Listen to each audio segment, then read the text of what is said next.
CNG पे तो ऐसे दाम बढ़ रहे हैं जैसे कि एकदम आग लग जाती है ना ज़मीन पे, किसी कागज में आग लगा दो और एकदम आग जैसे जल जाती है, ऐसे दाम बढ़ रहे हैं। टेम्पो वाला और एक टैक्सी वाला हमेशा ज़िंदगी में दिल्ली से रोता आया है और हमेशा रोता ही रहेगा। भाई सरकार के खिलाफ बोलने से कोई हल तो होना नहीं है। अच्छा। रोजाना लोग हड़ताल करते हैं, महंगाई के विरुद्ध में नारेबाजी होते हैं, धरना प्रदर्शन होते हैं, कुछ नहीं होता। धरने पे बैठ जाएंगे, बालक भूखे मर जाएंगे, इसलिए अपना काम करने में भलाई है। अच्छा। हाँ जी। सरकार सवारी से पैसे ज्यादा मांगते हैं या उतने में ही खर्चा चल रहा है? उतने में ही चल रहा है जी। कौन देगा? उनके घर में भी तो लॉकडाउन था, कहाँ से? उनके घर में भी लॉकडाउन। हाँ जी। मतलब आपका इतना बड़ा दिल है कि सीएनजी के दाम कितने भी बढ़ते रहे, हम सवारी का दाम नहीं। 100 रुपए रेट चल रहा है, गुड़गांव से रात 100 ही ले रहे हैं। नमस्कार, मेरा नाम है उत्कर्ष गुप्ता और आप मेरे साथ देख रहे हैं CW न्यूज़। CW न्यूज़ के खास कार्यक्रम जनता की राय में आपका बहुत बहुत स्वागत है।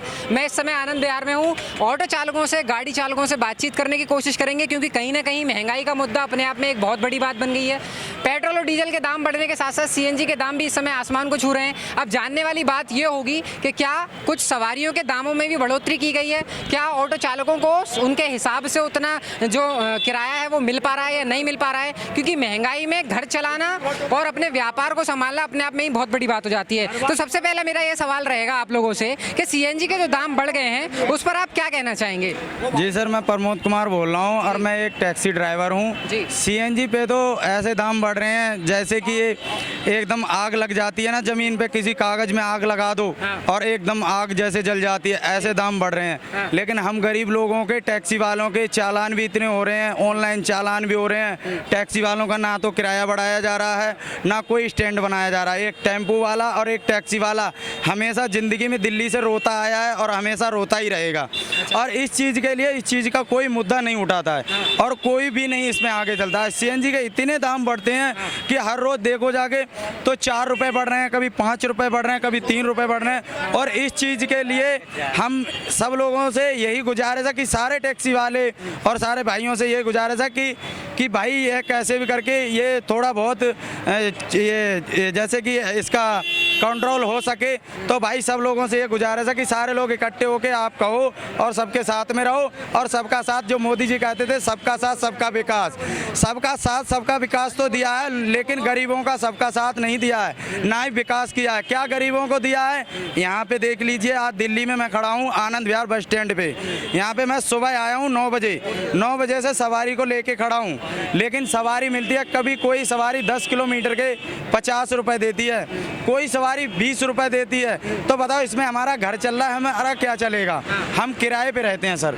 अच्छा, ये बताइए, सीएनजी की कीमतें बढ़ी हैं तो क्या आपने किराए में भी बढ़ोतरी करी है या नहीं? नहीं सर, कोई किराए में बढ़ोतरी नहीं, हमारा किराया वही है। हमारा किराया कोई भी नहीं, अभी कुछ भी 1 रुपए भी नहीं बढ़ा गया नहीं। अच्छा, आप ये बताइए, इस सरकार से खुश नहीं है इसका मतलब? सरकार से क्या, हम तो भाई ऐसे हैं कि गरीब लोगों को कोई मदद ही नहीं है। अच्छा, क्या नाम है भैया आपका?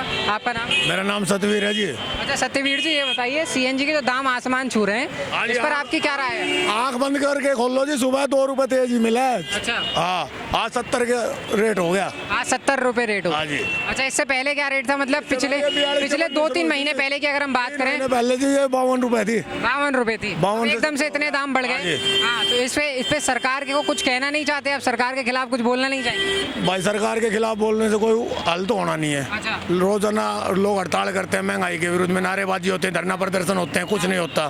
धरने पे बैठ जाएंगे, बालक भूखे मर जाएंगे, इसलिए अपना काम करने में भलाई है। अच्छा। हाँ जी। सरकार सवारी से पैसे ज्यादा मांगते हैं या उतने में ही खर्चा चल रहा है? उतने में ही चल रहा है जी। कौन देगा? उनके घर में भी तो लॉकडाउन था, कहाँ से? उनके घर में भी लॉकडाउन। हाँ जी। मतलब आपका इतना बड़ा दिल है कि सीएनजी के दाम कितने भी बढ़ते रहे, हम सवारी का दाम नहीं। 100 रुपए रेट चल रहा है, गुड़गांव से रात 100 ही ले रहे हैं। आज भी 100 ही ले। हाँ, उस टाइम 52 थे, तब भी 100 ही थे। अच्छा। हाँ जी। तो ये बात आप ऊपर तक पहुंचा नहीं सकते हैं कि सीएनजी के दामों को कम करना चाहिए? आप कैमरे पे आप पहुँचाओ ऊपर तक, तो आपकी पहुँच है। बिल्कुल, आपकी बात ही सुनने के लिए यहाँ पर आए हैं हम लोग।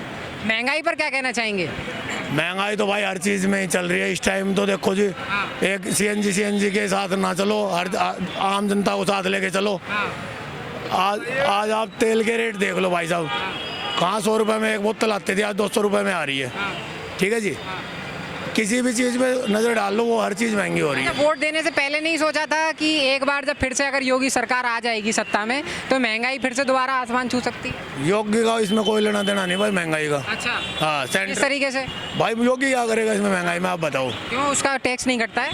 अरे योगी टैक्स करता है, काम करता है यार। तुम नोएडा में आज से पहले कितने क्राइम था, कितने रोड वगैरह साफ सुथरे हैं आज, कहीं गड्ढे नहीं है पूरे यूपी में। अच्छा अच्छा अच्छा, ठीक है जी। अच्छा मतलब आप ये कहना चाहते हैं कि क्राइम कम हुआ, सड़कें बनी, उसका अगर भुगतान हमें महंगाई से करना पड़ रहा है तो नहीं जी, कोई दिक्कत नहीं है जी। अच्छा मतलब आप संतुष्ट हैं? करके हम संतुष्ट हैं जी। अच्छा, संतुष्ट हैं। अच्छा, कोई और जो सरकार के खिलाफ जाना चाहे, सरकार के खिलाफ कोई बोलना चाहेगा? सीएनजी के दाम महंगे हो रहे हैं, ऐसा कुछ नहीं हो रहा, कोई कहीं से नहीं उठ रहा। तो आप सुन सकते हैं, अभी ऊपर भी हमने राय लेने की कोशिश करी, नीचे भी जनता की राय जानने की कोशिश करी, तो कहीं ना कहीं जनता जो है सरकार से बेहद खुश है। अगर महंगाई हो भी रही है तो आम जनता को कोई फर्क नहीं पड़ रहा उससे, क्योंकि इनका मानना है कि क्राइम को कम करने के लिए, बहन बेटियों को सुरक्षित करने के लिए, सड़कों के द्वारा आधुनिकीकरण के लिए अगर इसकी ये कीमत चुकानी पड़ रही है और महंगाई बढ़ रही है तो इन्हें कोई फर्क नहीं पड़ता है। मैं कैमरामैन को एक बार बोलना चाहूँगा कि एक बार वो दिखा दें कि ये आनंद विहार का जो बस अड्डा और रेलवे स्टेशन है, मेट्रो स्टेशन है, इसके आसपास कितनी भीड़ रहती है, उसके बावजूद यहाँ स्वच्छ भारत मिशन की किस तरीके से धज्जियाँ उड़ रही हैं, यहाँ सड़क पर कितनी सफाई है, ये आप देखने की कोशिश करते हैं। कैमरामैन को मैं बोलना चाहूँगा एक बार दिखा दें नीचे की तरफ। स्वच्छ भारत अभियान 2014 में आया था और उसके बाद यहाँ गंदगी के किस तरीके से अंबार लगे हुए हैं। मैं सरकार की खिंचाई यहाँ पर करना चाहूँगा कि आप देख सकते हैं किस तरीके से बीमारी को पैदा करने वाली जो चीज़ें हैं, इन कूड़ेदानों में किस कदर जो है कूड़ा भरा हुआ है, ये आप देख सकते हैं कितनी बदबू आ रही है यहाँ पर। और उसके बावजूद यहाँ सड़कों पर किसी तरीके की कोई साफ सफाई नहीं है यहाँ पर। चाहे गाजियाबाद विकास प्राधिकरण की अगर हम बात करें, चाहे यूपी सरकार की हम बात करें या केंद्र सरकार की अगर हम बात करें, जहाँ तक आपकी निगाह जा रही होगी और जहाँ तक कैमरे की पहुँच होगी वहाँ तक मैं समझता हूँ कि सफाई का कोई नामो निशान आपको यहाँ पर देखने को नहीं मिलेगा। आप देख सकते हैं किस तरीके से, जबकि इतनी बड़ी ये जगह है आनंद विहार, जहाँ से लाखों आदमी रोज यहाँ पर सफ़र करता है, आना जाना लोगों का लगा रहता है। पूरे देश के लिए यहाँ से ट्रेनें मिलती हैं, मेट्रो की सुविधा यहाँ इतनी बड़ी है, लेकिन उसके बावजूद भी सफाई की व्यवस्था यहाँ पर दूर दूर तक नहीं दिखाई दे रही है। कैमरा पर्सन आदित्य चौधरी के साथ उत्कर्ष गुप्ता, CW न्यूज़, आनंद विहार, गाजियाबाद।